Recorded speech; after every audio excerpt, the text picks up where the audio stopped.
Hello everyone, welcome to Factorio. I'm your host, Hammer. I hope you guys had a good week. So today we are going to conduct our first free play as we just completed the 5 tutorial that the game gave us. So we learned some of the basic. Of course, they still have a lot to learn about that game, and this is what this playthrough will be. And we are going to do up to launching one rocket, and that's it. So yeah, but today's episode it will be about my setting before we progress. So first things, if you have never played that game, right, and you most likely will play solo, you have a choice: single player or multiplayer. I know you'll say multiplayer, you just said solo. Stick with me. The reason I will recommend you select multiplayer, it's for one reason. Well, actually, you might want to select single player, but by choosing multiplayer, when you will select T for looking at what technology do you want to move forward, the game will not stop. The game will keep running. So if you are a slow player like me, you don't want the game to stop all the time when you look at that. So you want to ensure a normal progression. So that's what the multiplayer does to you. And also, when you have the T open, the technology screen open, you're able to see what by transparency what's happening in the background. So if you see a virus coming by, then you'll know you're under attack. You will get out there, remove the technology and go fight them. So that's what I do. If you don't, and you're in single player, it will stop the game momentarily until you come back, until you close that technology window. So for me, I prefer multiplayer, and of course a brand new game. Then we go for Freeplay. You have some scenarios that you can select and play, but I think for starter, you want to go Freeplay in order to learn the game and all the recipe that you need to do, I don't know. Well, we already saw for red and green science, but for the blue science, for the purple science, for the yellow science, so Freeplay is most likely your next choice after the tutorial.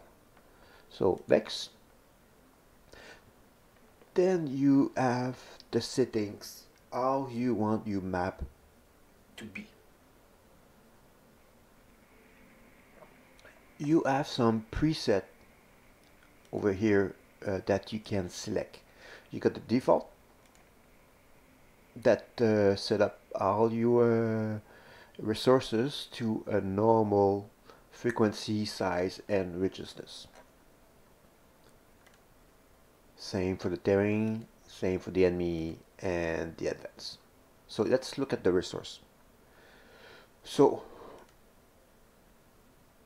all of that have the base of those resources, with the exception of when you select rich resources, the only thing change is the richness tab here, right? Because you want to have more. As the marathon, you have the default setting, but you will say, but what the marathon does? What the marathon does, when you go to the advanced, here you got expensive for the recipe, expensive for the technology, and price multiplier by 4. Right? If you look at the default, it's normal, normal, and 1.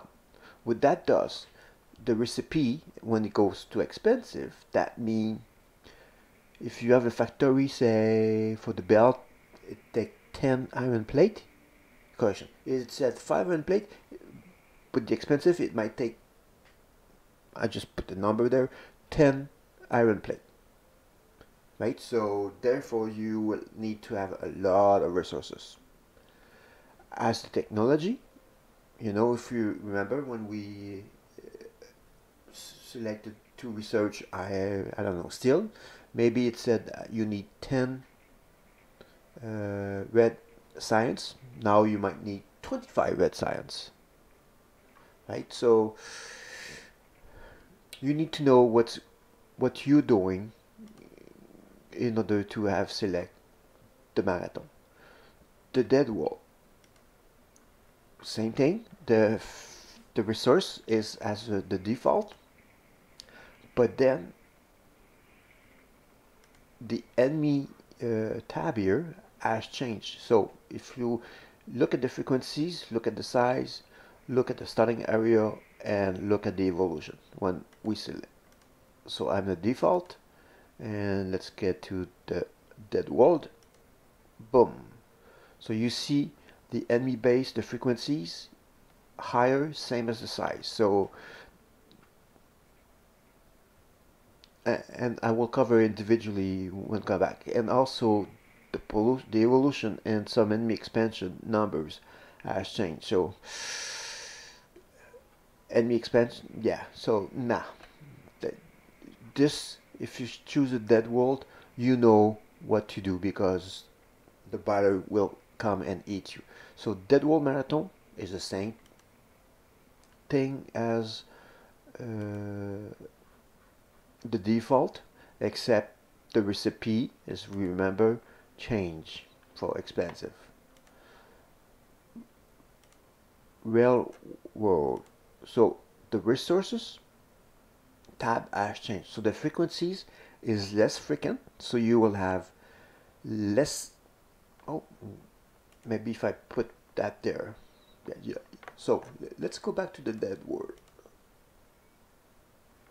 See, we got an iron here and no more iron. We got coal, copper, copper, copper. So if I select the rail world, see, we lost couple copper.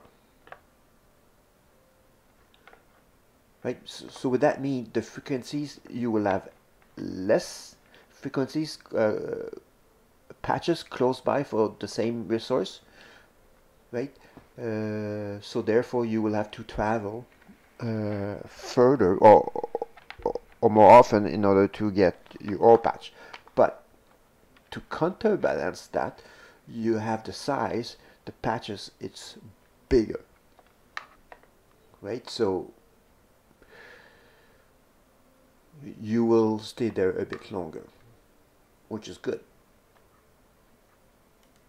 And then you got ribbon wall, right? So what it does, as you see, the frequencies are more often, so you will have more resources.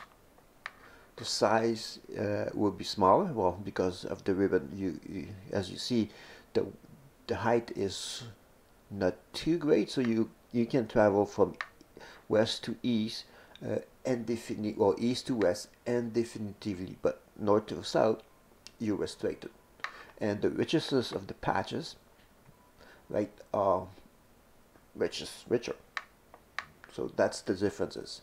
And as you see here, the map, you got the height restriction of 128, but you can select that as much as you want. And you got iron. So you're stuck in an island with only the resource that you have. You might, I don't know if you have a connection to a mainland, but no, I don't think so. So technically, what you see, it's what you get. Okay, so let's go to the default.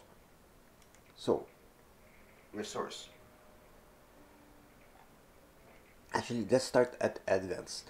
We already talked about the map. You can restrict it your height, or you can restrict it your width, or both simultaneously. So instead to have like a default, the map is you can go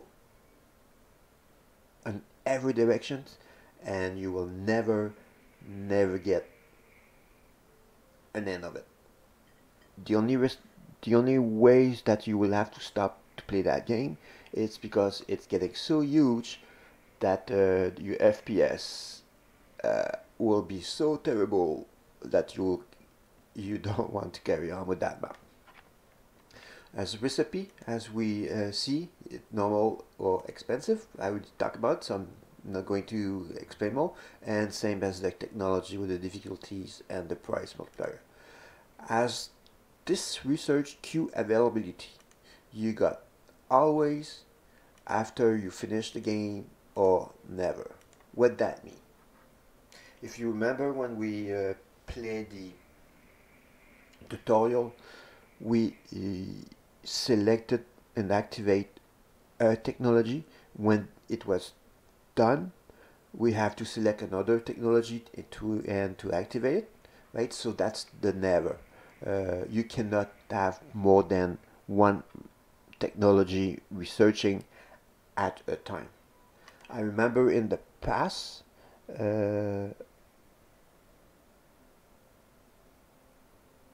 that if you never play that game, you had the same restriction as the tutorial.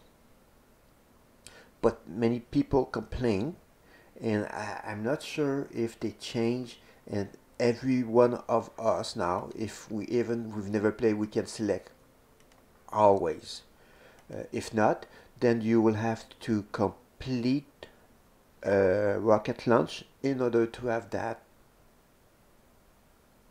in order to have a choice to put always. What that means, when you select the technology tab, and you can select, I don't know, 5 or 6 technologies in the queue. So you will have it on the top left here, all the technology that you've been selected, and they will go one by one by one until you have none left.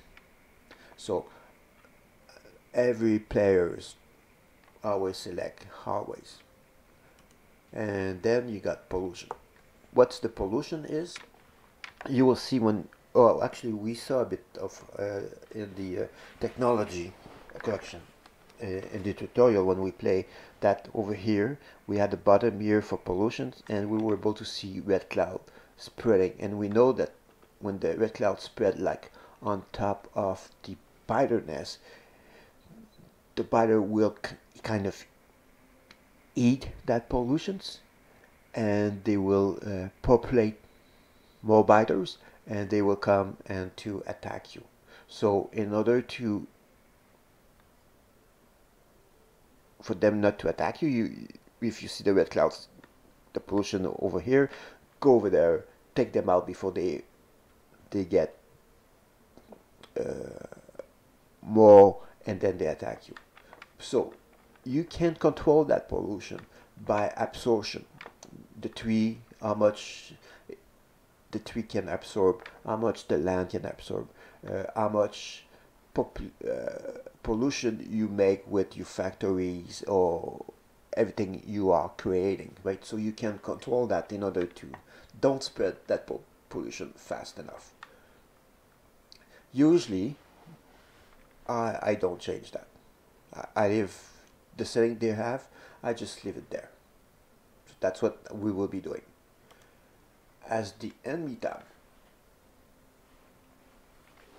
excuse me,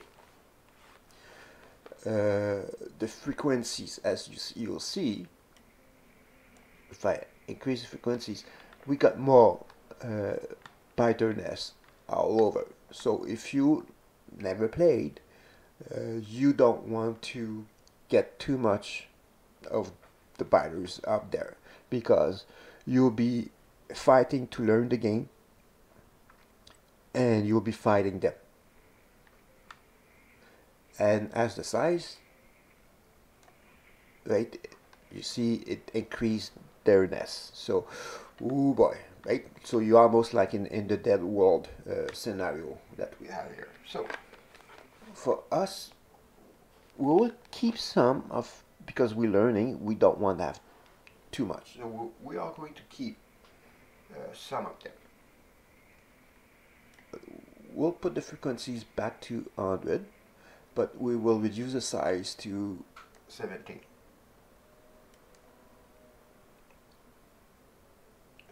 Does that make sense?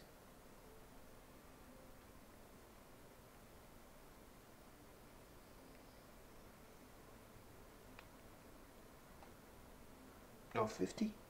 No. We'll keep some more. 50, right? So, to give you an aperçu what those buyer does. Yeah, 50. Sounds good. So 150. So you also have peaceful mode. What that mean? When you select it, if I walk near the biters, like here, they're not going to attack me. They will only when I attack them first. So if I come here, I attack them, they attack me, that's it. Then if I go over here, if I recall when I did it once long time ago, and I walk over here, because I did not attack them, they're not going to attack me. So that's the peaceful mode. So we will live that way. And also now, because if we select peaceful mode, of course, if the pollution's englobing them, nothing will happen. Enemy expansion. So what that does, depending of the setting, they will start to expand. How fast, how often, how big, right? It's all depending of the setting. I'm not going to cover that. So for our playthrough, we'll remove the expansions. Therefore, that means if I go over here, I kill them, they're not going to reappear, or they're not going to populate over here. So when I clear an area, it's gone forever. As their evolution, right, there's three main factors: the time of the game, how many you destroy those biters, and the pollution. So based on that, they are going to be more, bigger, stronger in order to get you, right? But that's fine. We're going to keep that evolutions to us. Oh, and I forgot the starting area. So as you see, right, couple of them nearby us, and we start. Where do we start? Where are we? We start somewhere here. So if I reduce it,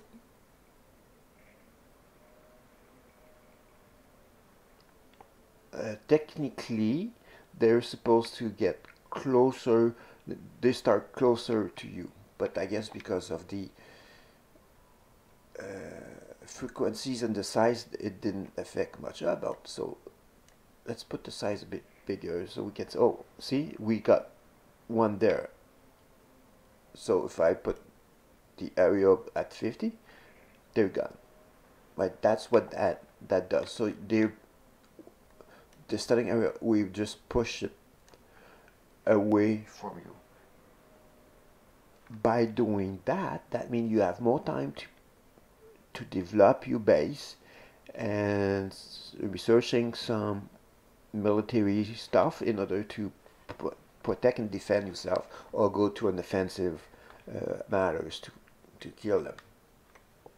Right? So we said what? We said 50, right?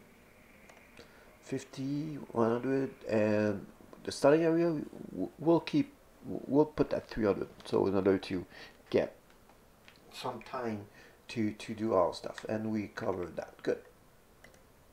As the terrain. Well,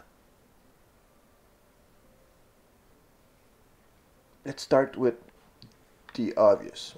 You see this brown white stuff, the brown light brownish stuff, that's called cliff, right? What that does, that you cannot walk through that or drive through that. So you will have to go around it in order to go somewhere, right? It's very cumbersome. But if you start, it might give you a nice protection around it. So you just need to close the gap here with walls and gun turrets to protect yourself, because they are not able to go through those cliffs. So you have just few places that they can go through, same as you, right? So it might be a good thing for you. But then if you start planning, you said your base to go to the north, because you got so much of them, you will have to research explosive and cliff explosive in order to demolish that, so you can build through them. Well, actually, they will not be there anymore because you remove them, right? But I don't like it, so I do remove the cliff. As water, as you see, there's a lot of water, so it's gonna stop me to go south or east, right? Or even west. So I'm kind of restricted in my maneuvers to work on my base. I don't like that, right? So if we look at the scale for the water, it said overall scale of features and the space between them. So if I increase that, so the speed, it said be further apart. So that's nice.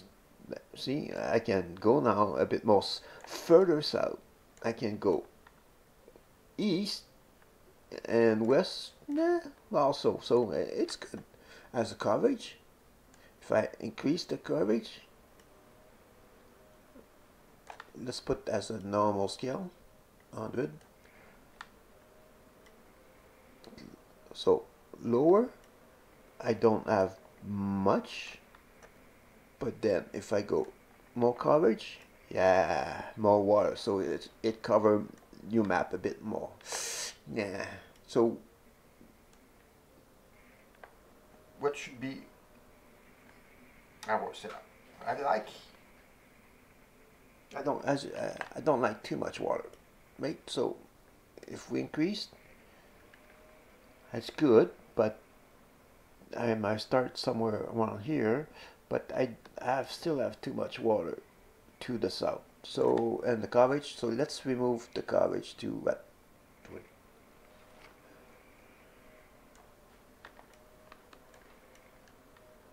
So just keep me some over here. That's good, right? That sounds good. That sounds good. Threes, it's those do the same thing as the water. Less coverage, I mean less density, more density.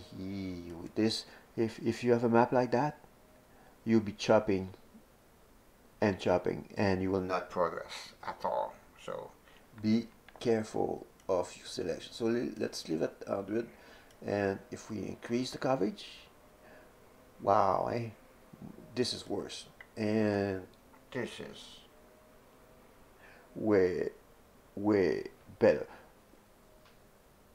Just don't remove trees. You need trees at the start, by the way, in order to get you a small electrical pole. So you need trees. So do we keep at 17? Or we keep to have more trees? This is a bit too much, no? Yeah, this is a bit too much. How about we reduce to 25? Or 17? Oh, and remember, having trees is good because they eat the pollution. So maybe 17 is too low? Because I'm gonna be here, actually.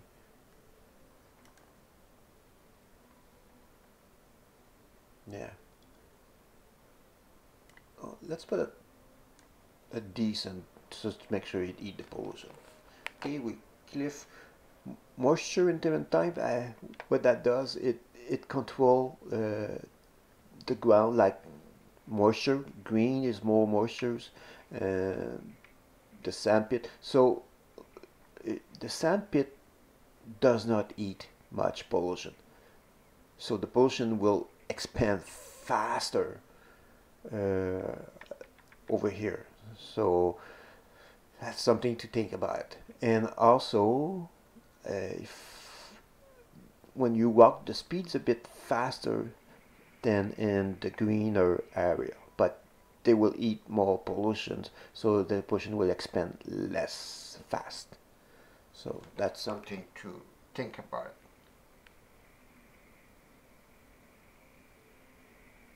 So I'm not quite sure how exactly that works, but let's try to select a good moisture. So I got more green over here with the moistures, and I got more sand with the scale.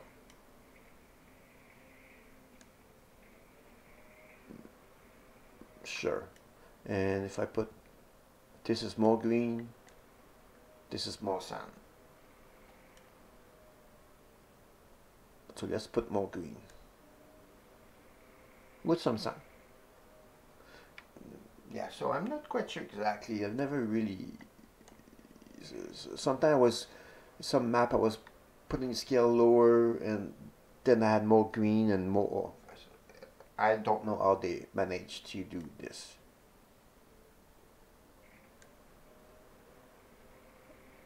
That's not bad, but there's more trees than before. But let's talk about the scene. Each map has a scene number. So you can tell your friend which seed you want them, if they play saying they want to play your map, you can tell them the scene number that you've been having for them to have the same terrain type and etc. Right? Oh, this is too much tree. This is too much tree.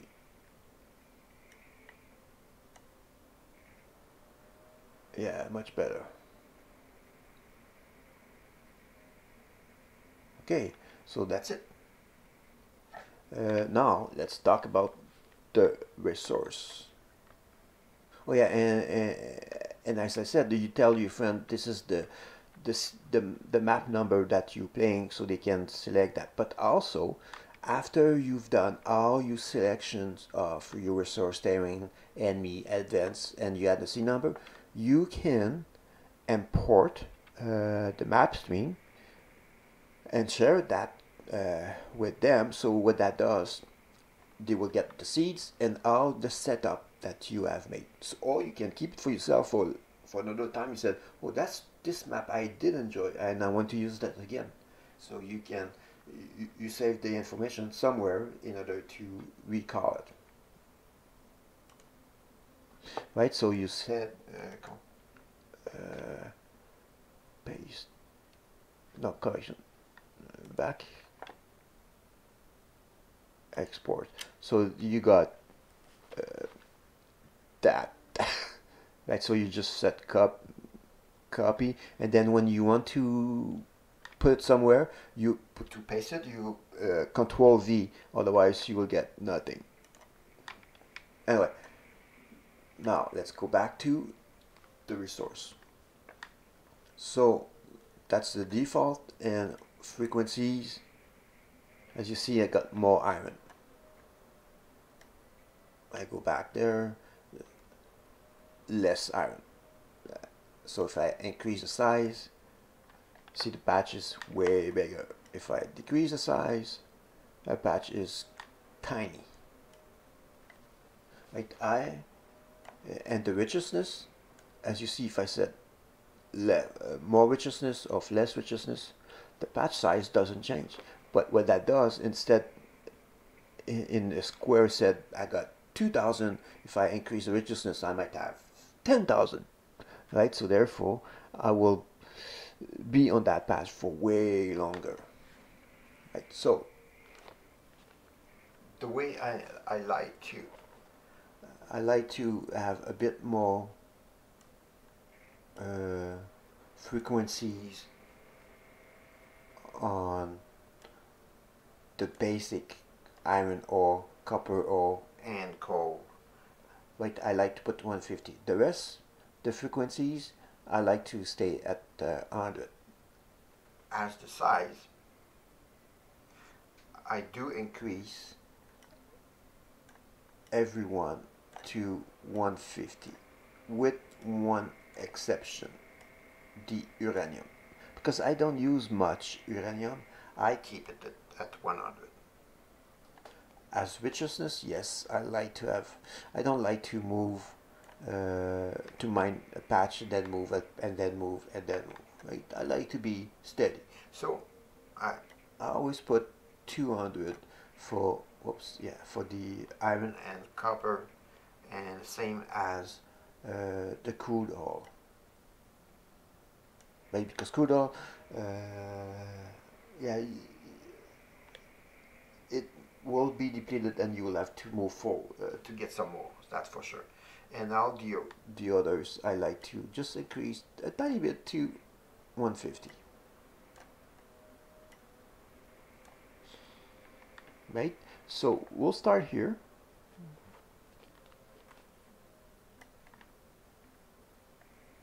About water. Waters, yeah. Yeah, good. So when I select a map and this is what I have, then I look at where do I start. Okay, I start there somewhere, and and probably I will put the power over here.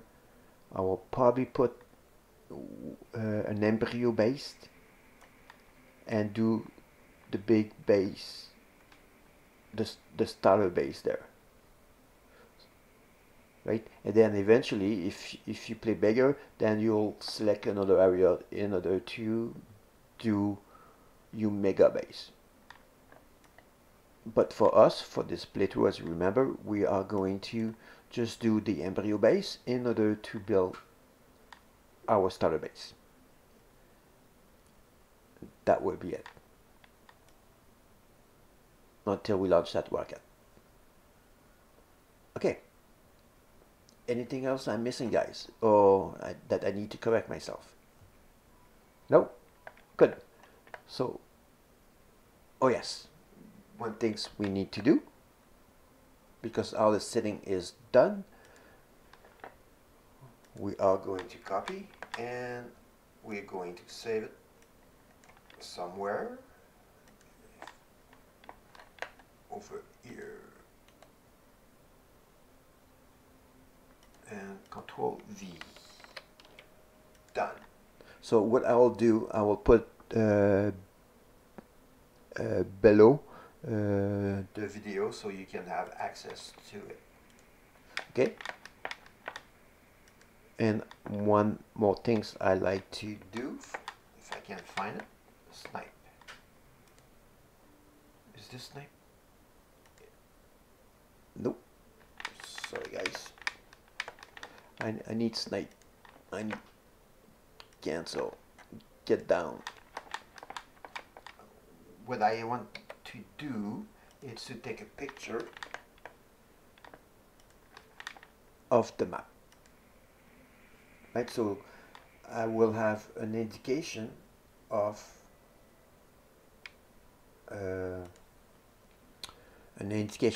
where are those resources around me when I do things. Okay, so let's get in.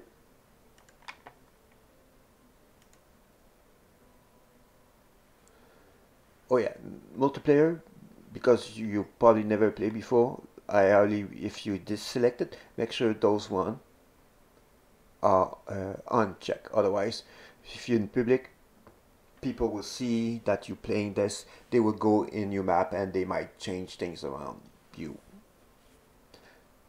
And Steam, I think it's another for same thing. If they're both of you are on Steam, so yeah, right. Because you want to play by yourself for starter, just uncheck it, and now the rest is kind of when you have people around you and blah blah blah.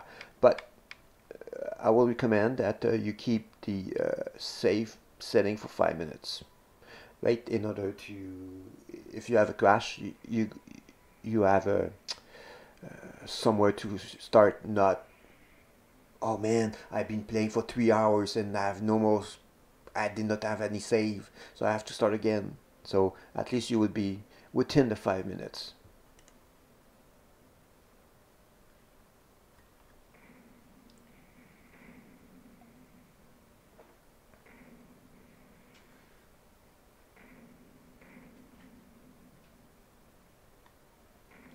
Okay, as you remember in the tutorial, we had an engineer was telling us some information, what to do, what's next.